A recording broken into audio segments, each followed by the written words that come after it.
Hello friends, कैसे हैं आप सब। उम्मीद करता हूं कि पीछे जो भी एपिसोड मैंने पॉडकास्ट में निकाला था सेक्शन लर्न करने से रिलेटेड, उसको आपने यूज किया होगा, यूटिलाइज किया है उसे, और आपने अच्छा खासा लर्न कर भी लिया होगा। आज हम इस एपिसोड में सेक्शन लर्न करने की आखिरी सीरीज है, ये आखिरी एपिसोड है। डायरेक्ट टेक्स्ट में सेक्शन कैसे लर्न करें, यहां पर हम लास्ट पीजीबीपी तक हमने कर लिया था, और यहां हम करेंगे आज बचे हुए प्रोविजंस, जैसे income from other sources, dividend, इसके बाद करेंगे आईटीआर, एडवांस टैक्स और टीडीएस, टीसीएस। कौन कौन से सेक्शन लर्न करने चाहिए, कैसे लर्न करने। तो सबसे पहले हम आते हैं अदर सोर्सेज में। छोटे छोटे टॉपिक हैं, जल्दी हो जाएगा। अदर सोर्सेज में देखिए, सेक्शन तो गिने चुने हैं अदर सोर्सेज में, 56 है, 57 है और 58। आपको जो लर्न करना है वो लर्न करना है 56 सबसेक्शन 2। अब सबसेक्शन 2 जो स्पेसिफिक इनकम की बात करता है, इसमें कौन से क्लॉज हैं जो आपको एग्जाम ओरिएंटेड लगते हैं, जो एग्जाम में आपको लर्न करने चाहिए। मैं आपको बताता हूं, मुझे लगता है इसमें clause number 8, clause number 9, clause number 10।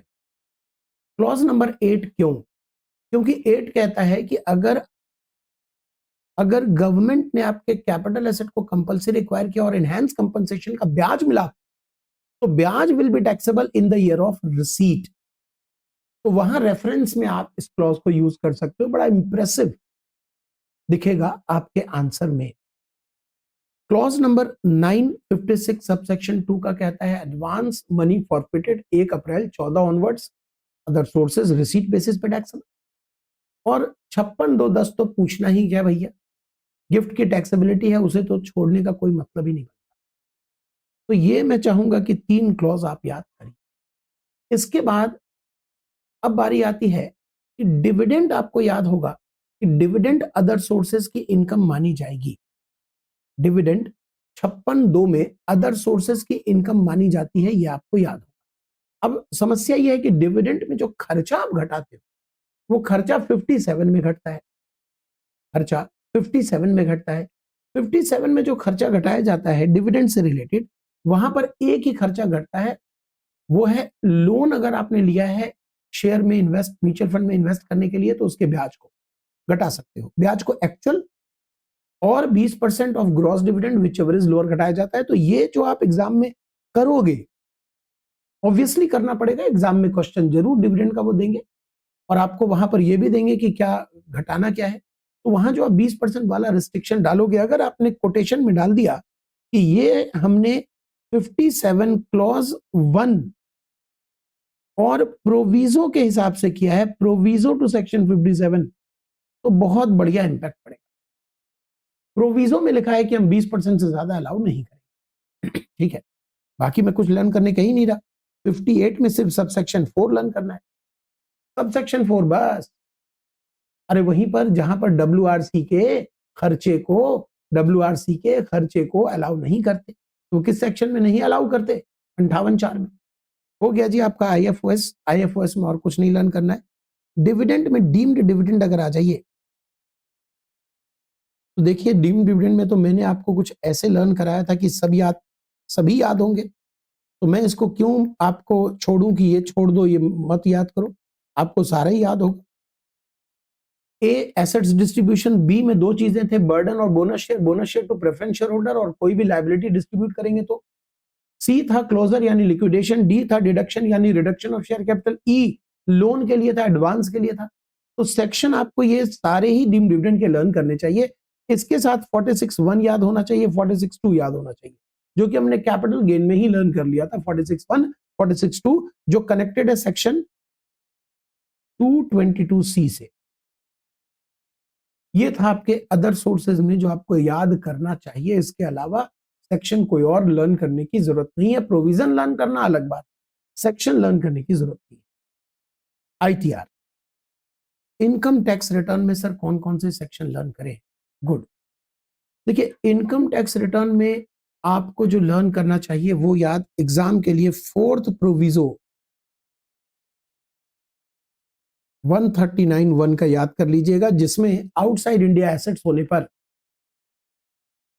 या बैंक अकाउंट होने पर या सिग्नेटरी अथॉरिटी होने पर आपको रिटर्न फाइल करने की रिक्वायरमेंट होती है। तो इसलिए फोर्थ प्रोविजो लर्न कर लीजिए। ठीक, इसके बाद आप इसमें लर्न करने पर आए अगर, तो आपको 234F लर्न करना चाहिए, जिसमें फीस, लेट फीस देना होता है। अगर रिटर्न लेट फाइल किया तो लेट फीस देना होता है। 139(3) एग्जाम में जरूर लर्न कीजिए, 139(4) जरूर लर्न कीजिए। 139(3) लॉस रिटर्न है, 139(4) बिलेटेड रिटर्न है और 139(5) रिवाइज रिटर्न है। तो ये तीनों आपको जरूर याद करना चाहिए। इसके बाद मुझे संदेह है कि एग्जामिनर आपको अपडेटेड रिटर्न के बारे में ना पूछ ले, तो इसलिए आपको 8A भी लर्न करना चाहिए। 139 sub section 8A updated return provision के साथ सेक्शन ये कोट करना है, लर्न करना है। ठीक है, इसके बाद आपने डिडक्शन में भी देखा था 80AC जरूर याद किया जाता है, जिसमें हम चैप्टर 6 से पार्ट सी और 10AA का डिडक्शन अगर चाहें तो return within due date file करना पड़ेगा, नहीं तो मुझे डिडक्शन नहीं मिलेगा। 139A कहीं कहीं पैन कोटेशन में कभी आपको लिखना पड़ जाए, आधार कोटेशन के लिए जरूरत नहीं है अब, बट पैन कोटेशन आपको लर्न करना पड़ जाए, इसलिए पैन कोटेशन को याद कर लीजिएगा। एक चीज याद करना पड़ेगा, एग्जाम के लिए बहुत इंपॉर्टेंट हो सकता है, रूल नंबर 114 ट्रिपल ए। हालांकि सब रूल 3 है, लेकिन आप 114 ट्रिपल ए याद रख लीजिए, वो भी चल जाएगा। रूल सब रूल 3 है। ये क्यों लर्न करना है? क्योंकि आजकल हो सकता है कि बहुत सारे ऐसे लोग हैं जिनका पेन आधार से लिंक ना होने की वजह से इनऑपरेटिव हो गया। तो एग्जामिनर आपसे पूछता है कि आधार अगर पेन से लिंक नहीं है तो इनऑपरेटिव पेन के कंसिक्वेंसेस क्या है? तो 4 कंसिक्वेंसेस थे, वो आपको याद करना पड़ेगा। इस रूल में ही लिखा हुआ है 114 ट्रिपल ए। ठीक है, इसके बाद सेक्शन लर्न करने की बात करें तो सेक्शन लर्न करने में आए आए आए आए तो नॉट रिक्वायर्ड हो गया। आईटीआर में इससे ज्यादा कुछ लर्न करने की जरूरत नहीं है। एडवांस टैक्स में क्या लर्न करें? देखिए, एडवांस टैक्स में तो एक याद करिए, 211 इंस्टॉलमेंट, एडवांस टैक्स का इंस्टॉलमेंट, और 207 में 207 में बताया गया है कि एडवांस टैक्स किसके लिए एप्लीकेबल है, और 207 के ही सबसेक्शन 2 में बताया गया है कि एडवांस टैक्स 60 साल के सीनियर सिटीजन जिनके पास पीजीबीपी इनकम नहीं है, उनके ऊपर एडवांस टैक्स की कोई फॉर्मेलिटी, कोई ऑब्लिगेशन नहीं है। इसके बाद अगर लर्न करना चाहें तो 234A जो कि रिटर्न लेट फाइल करने का ब्याज है, 234A के अलावा B जो कि आप 90% से कम एडवांस टैक्स देते हैं तो आपको ब्याज देना पड़ता है। ब्याज सेक्शन कोड करने की बात है। और 234C इंस्टॉलमेंट के डिफॉल्टर को देना पड़ता है ब्याज 234C का। तो सर इसमें तो सारी चीजें आपने एक तरह से बता ही दी, सेक्शन ही कम है बेटा, इसको क्या छोड़वाऊंगा? सेक्शन ही तो लर्न करना है, एग्जाम में यूज तो कर ही सकते। होता क्या है, मैं नहीं कहता कि प्रोविजन प्रोविजन तो बहुत जरूरी है लर्न करना, बट कई बार अगर आपने सेक्शन अच्छे से इंप्रेसिव कोट किया तो ये चांसेस हैं कि अगर जल्दबाजी में कोई व्यक्ति रहा तो आपके सेक्शन को कोट देखकर इंप्रेस होकर आगे बढ़ सकता है। तो ये मैं नहीं कह रहा कि आप प्रोविजन गलत करेंगे तो आपको मार्क्स मिल जाएंगे, नहीं मिलेंगे, लेकिन सेक्शन अगर आपने सही कोट किया तो कुछ तो इंप्रेशन अच्छा बनता है ना? चलिए आखिरी में आते हैं, जो सबसे इंपॉर्टेंट है पीजीबीपी के बाद अगर कुछ है तो वो टीडीएस टीसीएस जो कि आता ही आता। इसमें आप लर्न करने पर आइए तो 206AA जरूर लर्न कीजिए, 206AC जरूर लर्न कीजिए। ये भाई बहन जो शैतान भाई है शैतान बहन है, ये जरूर याद कीजिए। पेन अगर कोट नहीं किया तो क्या होगा, और रिटर्न के डिफॉल्टर है, रिटर्न फिलर आप नहीं है, नॉन फिलर रिटर्न के हैं तो क्या है, ये दो तो आपको याद करना पड़ेगा। ठीक है, इसके बाद आपको अब यहां ये देखना है कि हम कौन से सेक्शन टीडीएस में लर्न करें। बहुत सारे तो वैसे भी याद होंगे आपको, लेकिन इसमें सेक्शन लर्न करने के लिए आइए तो 192 सैलरी का टीडीएस कटना जरूरी है। 192A प्रोविडेंट फंड टीडीएस जरूरी है कटना। 193 नहीं लर्न करेंगे चल जाएगा, 194 जरूर लर्न कीजिए, डिविडेंड पे टीडीएस कटता है। 194A ये लर्न कर लीजिए, 194A जिसमें हम ज्यादातर एफडी वगैरह का ब्याज पे टीडीएस काटते हैं, ये लर्न करना जरूरी है। 194B, 194BA और 194BB ये तीनों एक साथ लर्न कर लीजिएगा। लॉटरी इनकम पे है, ऑनलाइन गेमिंग पर है और हॉर्स रेस पर है। इसके बाद आप 194C जरूर लर्न करना पड़ेगा आपको। डी चलिए मत याद कीजिए, वैसे इंश्योरेंस कंपनसेशन के ऊपर है और इंश्योरेंस कमीशन के ऊपर है, डी नहीं लर्न करेंगे चलेगा। 194DA लाइफ इंश्योरेंस की मैच्योरिटी पर जो वो टैक्सेबल हो जाता है तो टीडीएस की रिक्वायरमेंट है, ये लर्न करना पड़ेगा। लॉटरी सेलिंग पे जी है, नहीं याद करेंगे चलेगा। 194I याद करना पड़ेगा, रेंट पर है। 194I AIB भी लर्न करना पड़ेगा। IA इमोल प्रॉपर्टी परचेज पर है। IB रेंट पे कर रहे हैं 50,000 से ज्यादा, उसके ऊपर है, ये लर्न करना पड़ेगा। IC छोड़ देंगे। उसके बाद बारी आती है 194J लर्न करना पड़ेगा, James Bond. James Bond professional tax, professional service, technical service, royalty, director को payment, non compete fees. LA याद नहीं करेंगे तो चल जाएगा, M जरूर याद कर लीजिएगा। M IA IBM एक साथ होता है। M किससे कनेक्टेड है? M कनेक्टेड है, अगर आप इंडिविजुअल HUF हैं 194C में नहीं फंसे, 194H में नहीं फंसे, 194J में नहीं फंसे और पेमेंट उससे रिलेटेड है तो M में आप फंस सकते हैं अगर पूरे साल का पेमेंट 50 लाख से ज्यादा कर रहे हैं। नोट के लिए 194N रटना जरूरी है भाई साहब, नोट के ऊपर क्वेश्चन आ जाता है। 194N, 194P, P याद आ जाएगा, सीनियर सिटीजन के pension, P for pension, pension और ब्याज सिर्फ आ रहा है तो उसके लिए सीनियर सिटीजन स्पेसिफाइड बैंक को अप्लाई करेगा कि भाई मेरा आप टीडीएस प्लीज काट लीजिए, प्लीज काट लीजिए, ठीक है। इसके बाद 194Q याद कर लीजिएगा, बड़ा बायर क्यू है और इसके ठीक विपरीत अपोजिट 206C 1H याद कर लीजिएगा, बड़ा सेलर के लिए।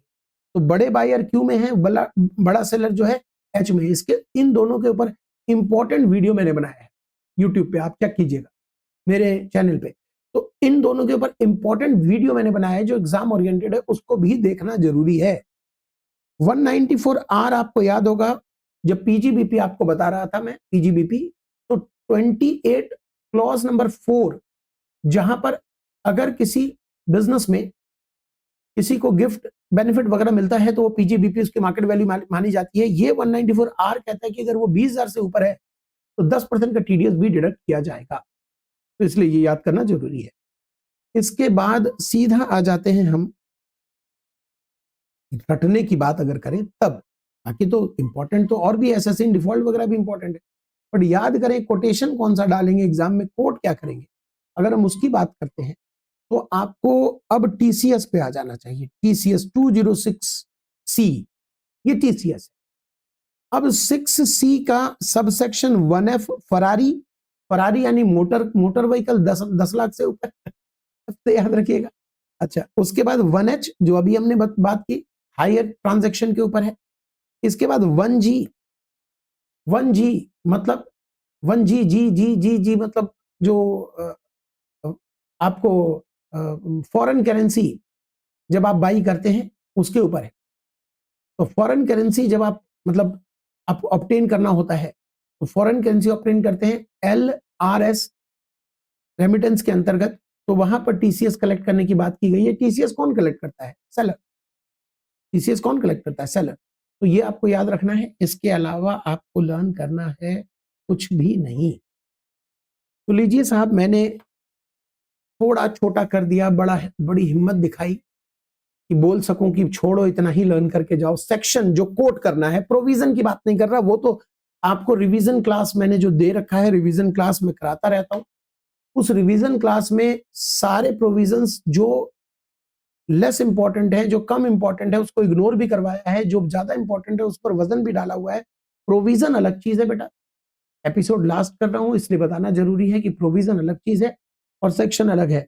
फर्स्ट एपिसोड में मैंने इसको डिटेल में समझाया है शुरुआत के 10 मिनट में कि आप लर्न करते समय कंफ्यूज मत हो जाइए। दो अलग अलग बातें हैं, रटना और समझना। सबसे पहला स्टेप है समझना और दूसरा स्टेप है रटना।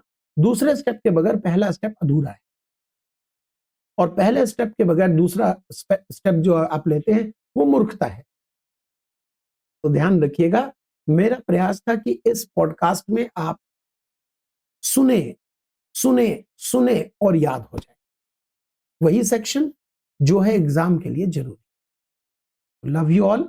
आप सब बहुत अच्छे से आप सबने साथ दिया, सुना, जिन्होंने भी सुना उनका बहुत बहुत धन्यवाद और उम्मीद करता हूं कि आपके लिए बड़ा ही रेलिवेंट रहा होगा। ये एक मेरी छोटी सी कोशिश थी, आप जरूर कमेंट में बताएं मुझे कि क्या ये आपके लिए रेलिवेंट रहा, ताकि मैं इस तरह के आगे और भी प्रयास कर सकूं। Thank you. एग्जाम के लिए बहुत बहुत गुड लक।